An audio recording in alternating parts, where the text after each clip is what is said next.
Bueno, es un gusto para mí saber que estamos en el primer en vivo en Lazos en Palabras. Estos en vivo los hacemos ¿con qué fin? Con el fin de crear un sentido de autoconciencia de las enfermedades autoinmunes. ¿Qué pasa? Que todos hablamos de enfermedades autoinmunes, muchas personas tienen ideas erróneas de las enfermedades autoinmunes y es por eso que es importante hablar de este tema y que lo podamos hablar con expertos acerca del tema, que lo podamos hablar con personas que sepan, que nos puedan dar una orientación, porque de esta enfermedad o de estas enfermedades se dicen bastantes cosas, pero definitivamente no sabemos qué es. Hoy tenemos una invitada muy especial, una persona que yo quiero mucho, y es la doctora reumatóloga Marta Juliana Mantilla. Entonces vamos a traerla aquí al envío con nosotros.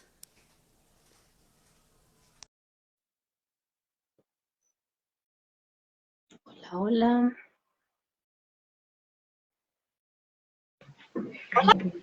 Hola, Hola, Dianis, ¿cómo vamos?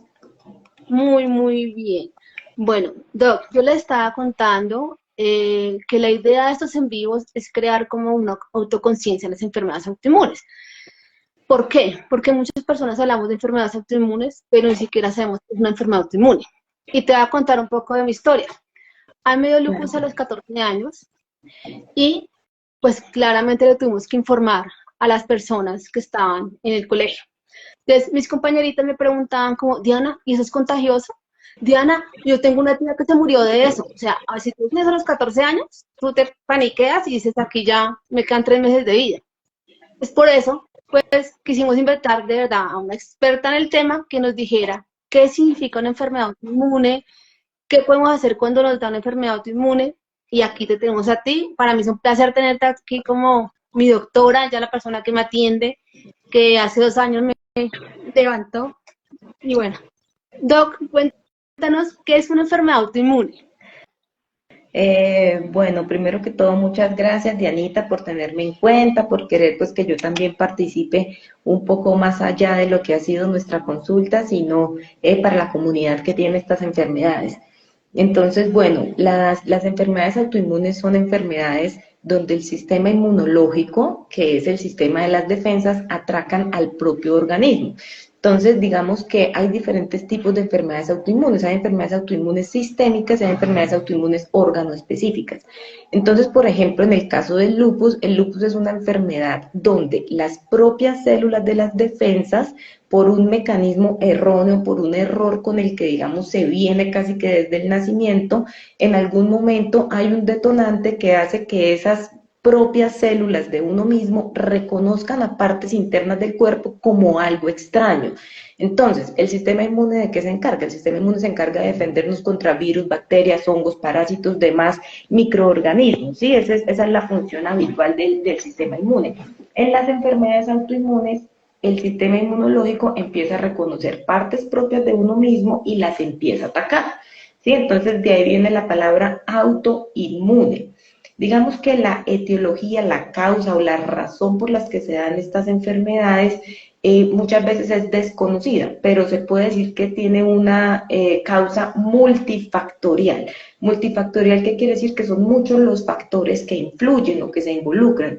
Usualmente o tradicionalmente una persona tiene una predisposición genética a desarrollar una enfermedad autoinmune y llegan muchos factores medioambientales o factores externos que de una u otra forma estimulan esa predisposición y la enfermedad se despierta.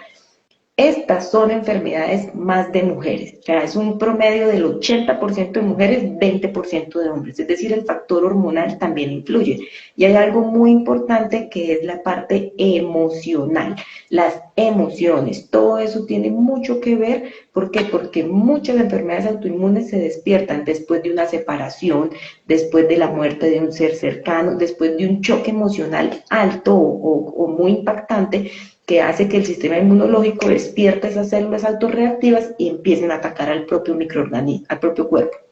Ok, Doc, tú hablaste de algo muy importante y es de las emociones. Sí, que de pronto ahí va mi tema y te voy a hacer una pregunta que me ha pasado mucho. Y es que a veces nos dicen,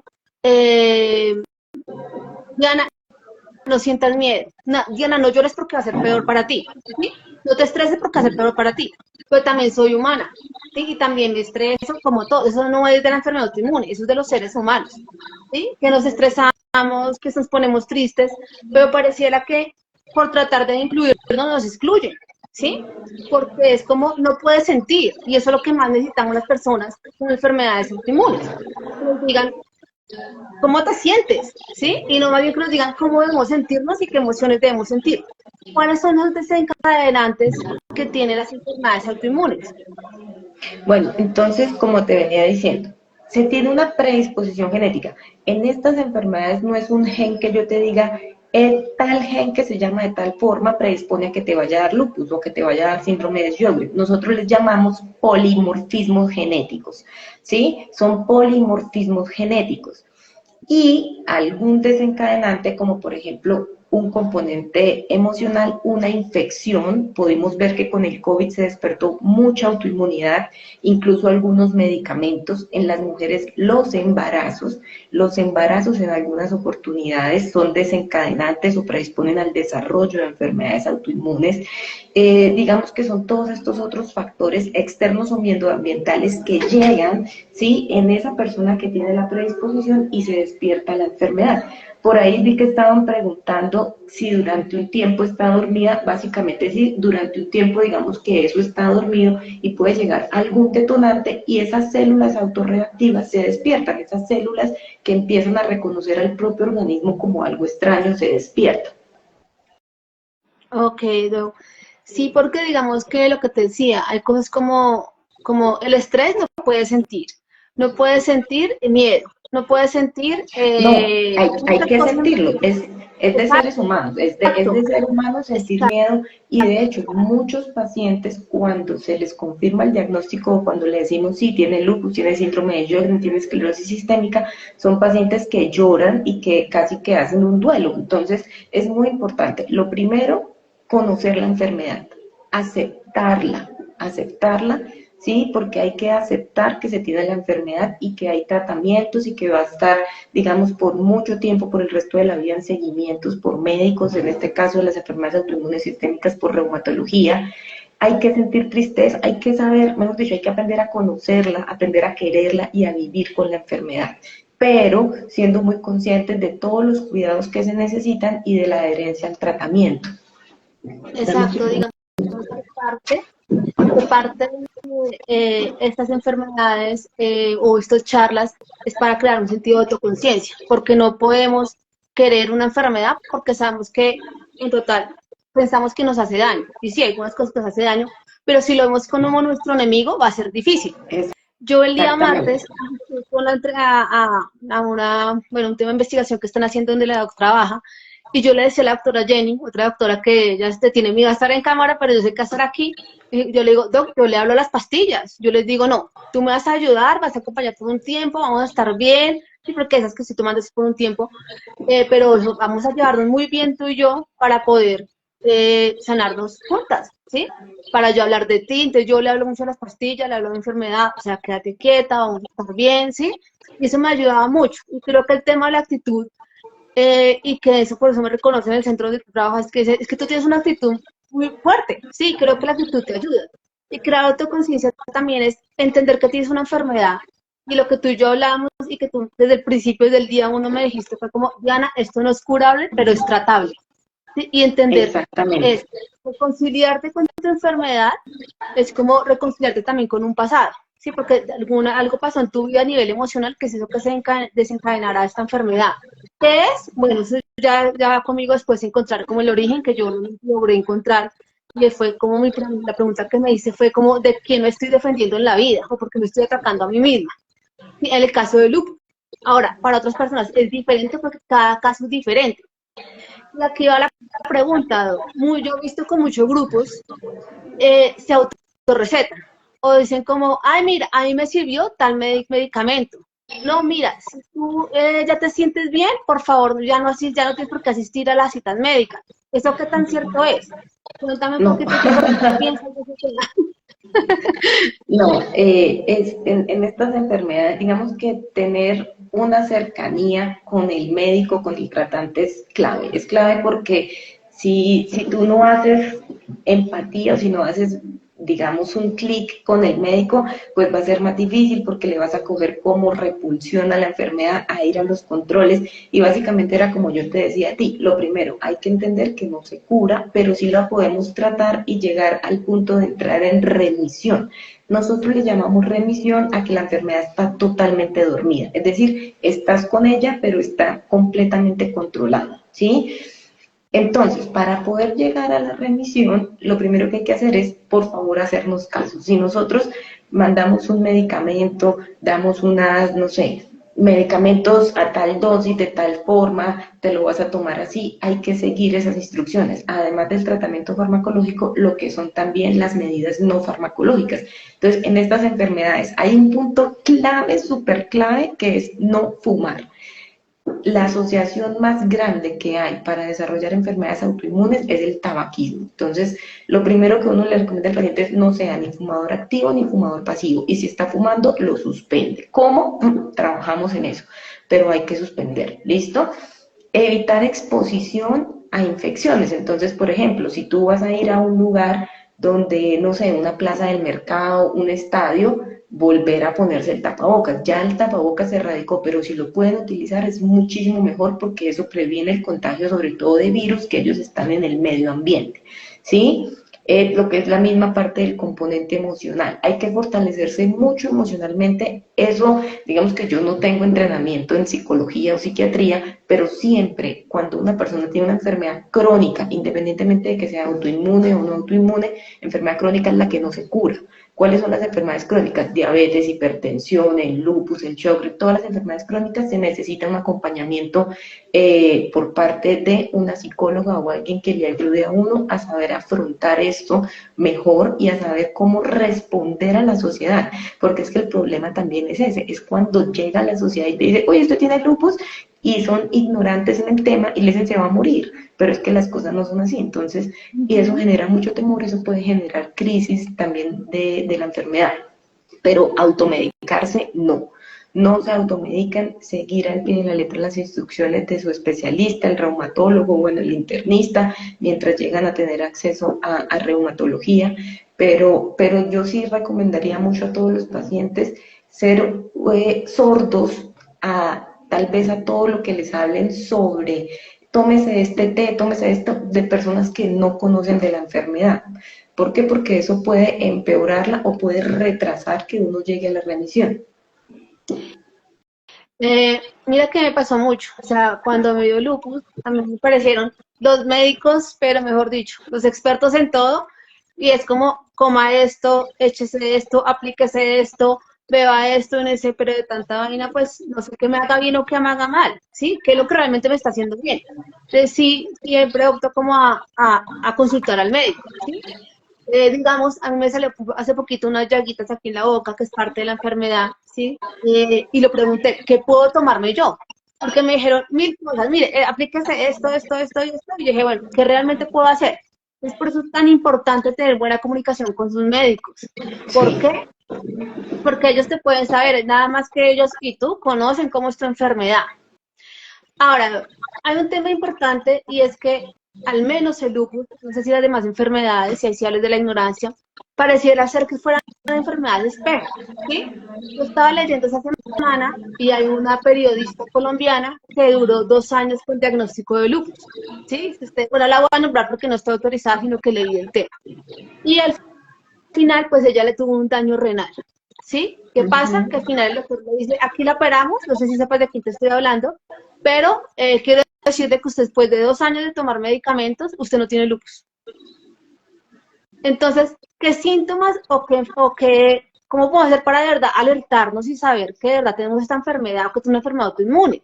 Porque como te digo, a mí parece, a mí me nombran alguna enfermedad, yo digo, yo también tengo eso, porque el lupus en mi caso personal parece una enfermedad espejo, como que tiene un poquito de todas. ¿Cómo hago para identificar esos síntomas? Cuando yo tengo que estar alerta, decir como no es el cansancio del día a día, sino es un cansancio diferente. ¿Cómo hago yo para saber que realmente es una enfermedad autoinmune? Entonces, bueno, lo primero son los síntomas o signos que deben llamar la atención de la persona es reumatología. Mucha gente lo asocia solamente con reumatismo de dolores articulares y es cierto, esta enfermedad o la mayoría de enfermedades autoinmunes se caracterizan por dolores articulares, ¿sí? Entonces, lo primero es, si tú no has hecho o no has tenido un trajín del día a día que explique que te duelan las articulaciones, que te levantes cansada, que tengas fatiga, el hecho de que empieces a presentar esos síntomas sin una razón puede ser un signo de alerta o de alarma para pensar que de pronto la enfermedad o que hay alguna enfermedad autoinmune que se quiere despertar. Entonces, dolores articulares, dolores musculares, fatiga. En el caso del lupus, la caída abundante del cabello, es normal que se caigan 100 pelos al día, nadie cuenta los 100 pelos, pero si tú ves que es diferente la cantidad de pelo pues que se te está cayendo, eso debe alertar. La aparición de úlceras en la boca, llagas en la boca, lo que llaman sapitos, el típico eritema en alas de mariposa, que cuando te expongas al sol, si tú te expones al sol y te empiezan a salir unas lesiones, digamos, rojas, eritematosas que no son usuales, todo eso debe alertar.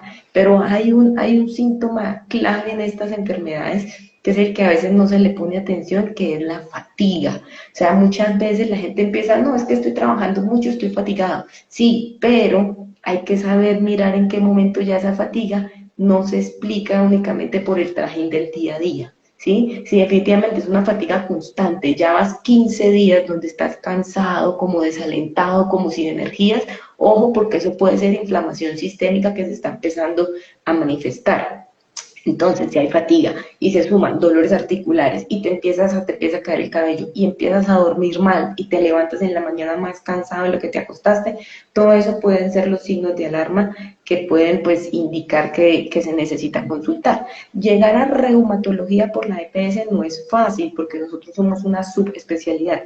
Entonces, digamos que lo importante es consultar al médico general y la idea es que el médico general se pueda educar un poco en cómo hacer una remisión oportuna, ya sea al internista o al reumatólogo, para poder abarcar y poder diagnosticar la enfermedad temprano. Lo mismo, no toda fatiga, no todo dolor articular, no toda caída del cabello es lupus, pero nosotros pedimos unas herramientas que son los anticuerpos o los autoanticuerpos, unos marcadores inflamatorios en sangre, que de hecho se pueden hacer particulares y no son tan costosos, y con eso uno ya puede enfocar y decir si hay lupus, no hay lupus, si hay carga de autoinmunidad, no hay carga de autoinmunidad. Y yo también creo que es importante, ya cuando tenemos la enfermedad, aprender a conocer nuestro cuerpo. Entonces, yo cuando amanezco cansada, que me acabo de levantar, digo, uy, ¿cómo estás? Mi papá pregunta, ¿cómo estás? Yo digo, cansada, es porque digo, algo está pasando. Y después me veo las manitos, que me ves aquí, yo creo que solo uno ya sabe cómo es que estoy, pero ya uno va conociendo su cuerpo. Y yo creo que algo importante es pensar emocionalmente qué me pasó en estos días, ¿sí? Para que, digamos, me ayude a mí mucho saber qué me pasó en estos días. Eso no quiere decir que me vaya a dejar de tomar el medicamento, sino Exacto. pensar conmigo misma, bueno, ¿qué me pasó estos días? Ah, no, mira, me estresé por tal cosa, tuve algún inconveniente con esto, ok, para que tú mismo te vayas descubriendo qué me está gastando tu cuerpo y en qué momento se desencadena más la enfermedad, ¿sí? Porque puede que esté muy bien, y a mí me ha pasado muchas veces, que no, vamos bien, Diana, vamos bien, y otras, uff, ¿qué pasó aquí? Y llegan los picos. Pero si yo me empiezo a examinar, autoexaminar y saber que algo está pasando diferente y que hubo un desencadenante a nivel emocional, pues algo me ayuda. Como digo, no es que me vaya a quitar el medicamento porque para mí es irresponsable quitármelo, pero sí me ayuda mucho a saber. Algo que me gusta mucho es tener como una bitácora, un diario de emociones y síntomas, que creo que sería muy importante tener. De hecho, cuando llegue al número 100 al seguidor número 100, voy a hacer una bitácora y se les voy a mandar para a las personas que me sigan. ¿Con qué motivo? Porque pienso que es importante saber a qué hora nos tomamos el medicamento. A mí me pasa es que yo digo, ya me tomé el medicamento, ¿sí? Porque dice, voy por el medicamento, pero algo pasa y me lo tomé. Entonces, qué chévere como ir chuleando eso, decir, hoy me sentí así, así, así, y decir como mis emociones fueron así, así. Considero que esto es importante tanto para el paciente como para el médico, que el médico diga, ah, venga, estos días se sintió mal, siento yo que va a ser mucho más fácil para ustedes decir como, sí, es más fácil, puede que esté pasando esto, o mira que te está dando este tipo de síntomas en la mañana. Sí. ¿Sí? No sé si para ti es válido esa información, o dices, no, Diana, pues sí, no. Dianita, esto creo que en consulta nunca me lo has comentado, pero esto que tú estás diciendo me parece súper valioso, lo de una bitácora de sentimientos.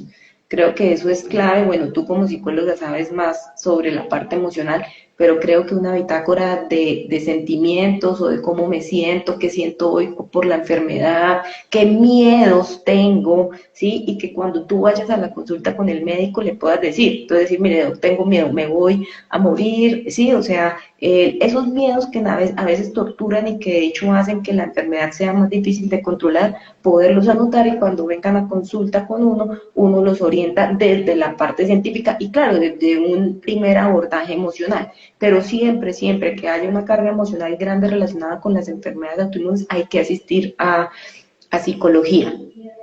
Sí, creo que no te lo he comentado, pero sí creo que es No, bueno y sí. creo que lo va a tener como parte del material para las personas que nos siguen, pues colocarlo en una historia para que ellos lo descarguen. Me parece algo muy importante, tanto la parte emocional como la parte médica. Sí, como hoy me duelen las manos, ¿sí? Las articulaciones metal. Y es información para uno mismo. Que uno diga, venga, es en las mañanas que me están doliendo las manos. Decir a mi doctora que es en las mañanas, las tardes ya me pasa. O me da una alergia, que tú sabes que me dio por mucho tiempo una alergia que nunca supe qué era. Pero que decir como, oiga, es después de esta comida que me da, ¿sí? O siento que es Uh-huh. esto. Pero eso es más importante para ustedes, como más fácil, es que le das por esta razón, o de mi parte, como paciente, aparte psicóloga, soy paciente, por eso lo hablo como con propiedad de autoridad, porque me ha dado sé lo que están sintiendo muchas personas que están conectadas, de saber cómo es eso también, tanto emocional como físicamente. Doc, bueno, aquí hay más preguntas, pero te voy a hacer una última pregunta para seguir con las personas. Y es, ahorita se viene la parte de vacaciones. Hay un tema importante y es que no te puede dar mucho sol porque te enfermas, pero tampoco te puede dar mucho frío. ¿Sí?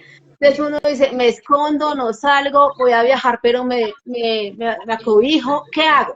Sí, porque yo me acuerdo que una vez yo fui a Melgar y la verdad me contaron cómo les había ido, porque yo fui, pero no pude salir en todo el momento al sol, ¿sí? Sí, cambié de lugar de descanso, pero realmente si me preguntas a mí qué tanto disfruté, yo digo, no, pues la habitación estaba bonita porque el sol no me dejaba cómo manejar estas cosas. No, Porque entonces si me no. voy a un lugar donde hace nieve o si me voy a un lugar donde hace mucho sol, ¿qué hago? O sea, pues para eso me quedo en la casa, ¿sí? ¿Cómo hacer? ¿Cómo hacer? ¿Tú qué aconsejas en esos momentos? Bueno, lo primero es que la idea de que pues, el paciente tenga una enfermedad y vaya con su médico o con su reumatólogo en este caso, es que pueda llegar a tener la vida más normal en comparación al que no está enfermo, ¿sí? ¿Por qué? Porque precisamente eso de me limito y no salgo de vacaciones porque me empeoro, no sé qué, pues eso va a deprimir, eso va a generar también cosas emocionales.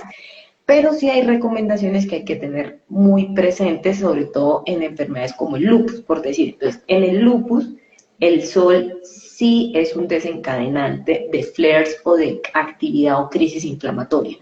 Pero, eso no quiere decir que entonces tú no vas a poder volver a la playa, no.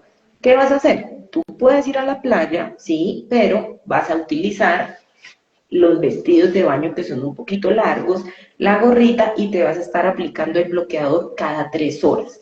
Si te quieres dar sol, sí te puedes dar sol, pero el sol de antes de las 9 de la mañana, ¿sí? El sol de 10 de la mañana a 3 de la tarde tiene la radiación ultravioleta más agresiva y es el que más puede predisponer a dar lesiones cutáneas. ¿Sí? Pero, por ejemplo, si tú quieres ir al mar, tú puedes ir al mar, te compras un vestido de baño de esos manga larga, con una gorra y te metes sin ningún problema, ¿sí? ¿Qué es lo que pasa? Que eso no te va a proteger completamente, te va a entrar alguna radiación, pero digamos que el área de superficie corporal que va a recibirla es menor porque vas a estar cubierta y el uso del bloqueador, independientemente de si estás o no estás en la costa, si estás en una playa, hay que utilizar bloqueador. El paciente con lupus debe utilizar bloqueador 6 de la mañana, 10 de la mañana, 1 de la tarde. Factor de protección solar mayor de 50, ¿sí? Por encima de 50 cualquiera buen protector.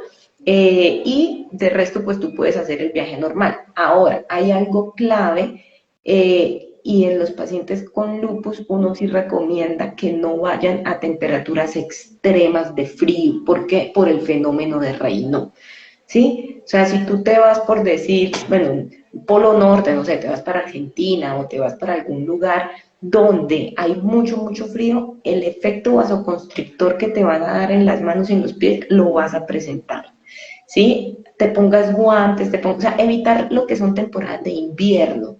Si definitivamente no, mi sueño es conocer la nieve, listo, lo puedes hacer, vas, conoces la nieve, inmediatamente o al ratico te metes y te pones calefacción en manos y pies porque se da el efecto vasoconstrictor. Entonces, hacer vacaciones, pero en climas templaditos, el calor, siempre, siempre para estas enfermedades va a ser preferible los climas calientes que los climas fríos.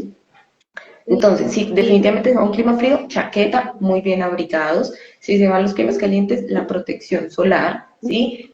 La logramos. bueno, lamentablemente no, o sea, digamos que eso no tiene un tiempo, más o menos tiene tiempo en una hora y no es pago, nada, sino que no sabemos qué pasó. Eh, pero bueno, la idea es que sí sigamos respondiendo porque te preguntas, lo está haciendo a ellos, que también tienes que entender que por ser especialistas también no es posible dediques en hora y media porque también tienen consultantes. Y pues de lo que vamos a hablar ahorita es que tienes ahorita consultas y es importante que pues también respetar el tiempo de los consultantes. Entonces, estamos hablando al final del tema médico, del sol, de estos temas pero tan importantes para cuidarnos. Una de las preguntas que también nos hacían en el chat y que alcancé a leer es, ¿se pueden prevenir las enfermedades autoinmunes?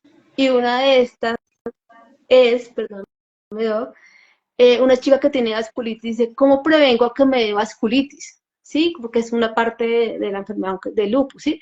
¿Cómo hago para prevenir que me dé esto? Si se puede, no se puede, o voy actuando de acuerdo como actúe la enfermedad. ¿Cómo manejamos este tema? Bueno, digamos que la vasculitis como tal puede ser como enfermedad solita, la vasculitis, pero la vasculitis también puede ser manifestación de otra enfermedad como el lupus.